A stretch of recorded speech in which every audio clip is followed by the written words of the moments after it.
then I told you the other day I wanted to share with you the story because a lot of, there's a bridge over by Fifth Avenue School. It's named after Corey Armel.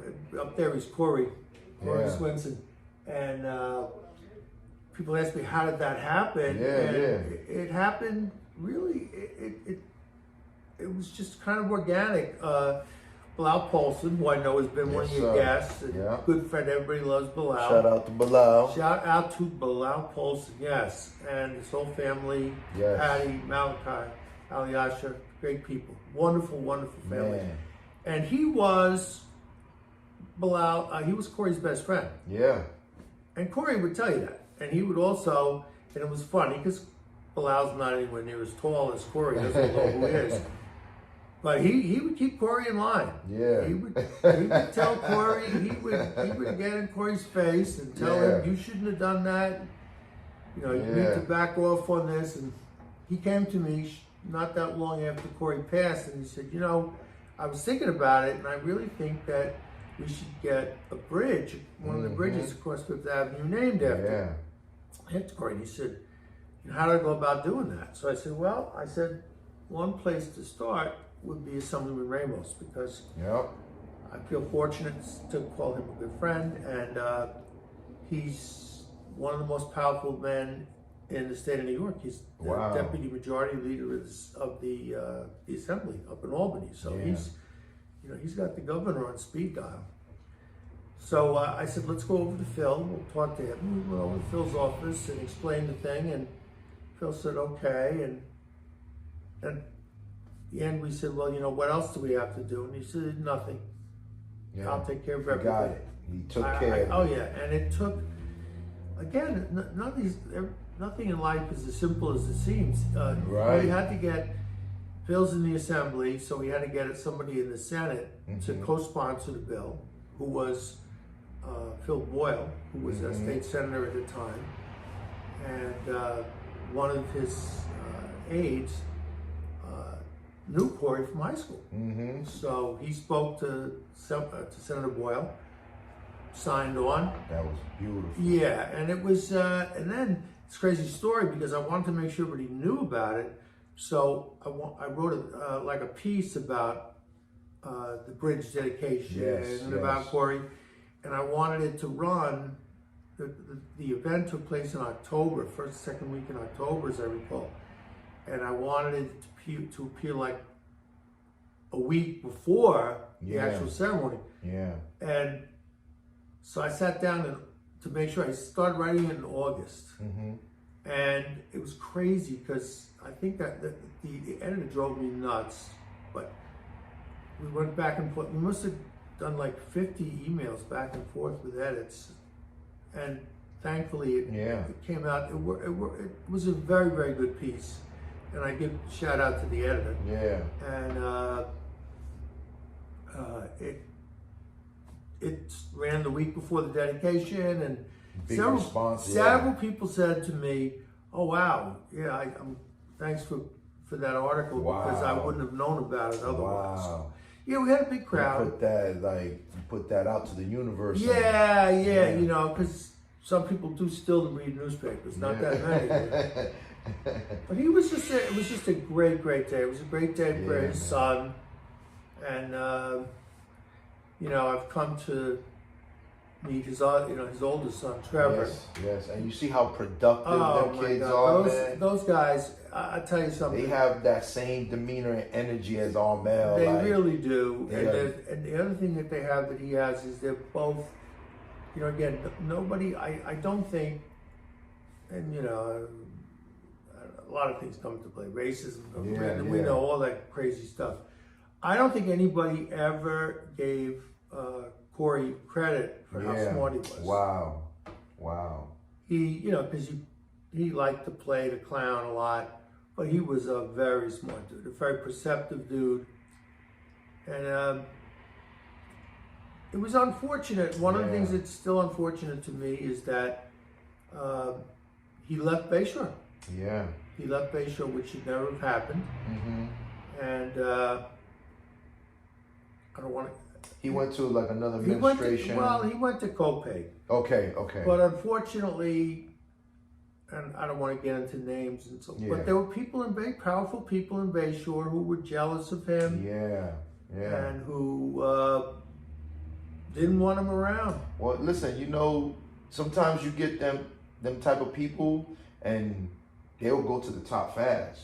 So, like you said, some of those people are still in high-ranking positions in the district. Yeah, and they were probably intimidated by his. Oh yeah, well, exactly. His presence. You know what I'm saying? Of course. Because he had a no tolerant business. That man would change the community. No.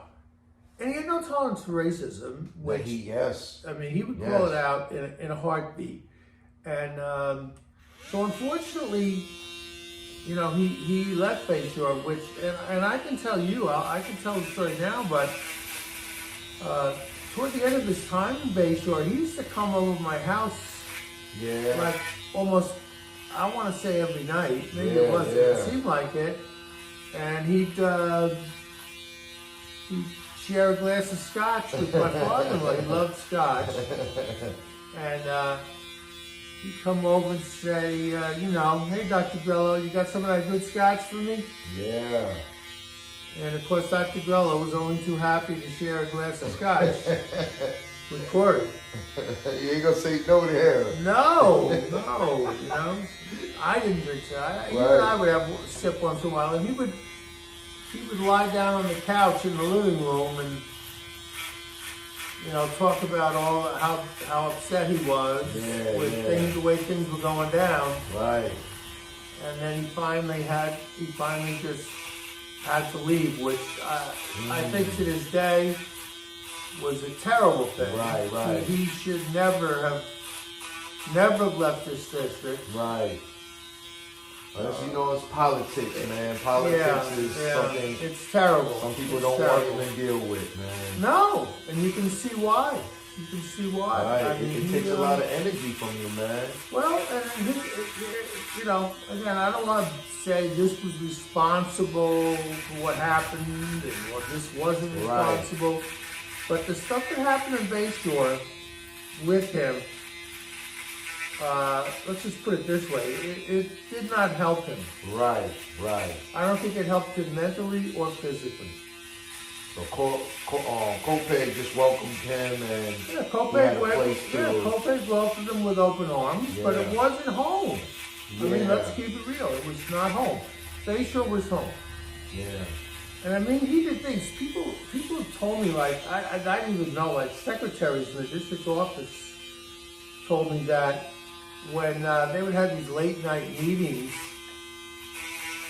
that they would call him up, and he would come back to district office at like midnight or whatever time it was to walk the women to their cars. Oh man! Yeah, a lot of people don't know that, but little things like that it's unspoken of. Yeah, people don't know about that. But that expresses his personality, man. Well, man. and the strength and the kind of his character. Yeah. His character. Yeah. There's a famous story that I wrote about in the Newsday piece where there was a troubled young man in the PM school who was seen to have a gun. Yes. And, they called him up and told him. And they had the kid in a room by himself. Yeah. And Corey went in. Yeah. Told the kid, give me the gun. The kid gave him the gun. And because everybody respected him, man. Like. And who else? I always say, who else could have done that?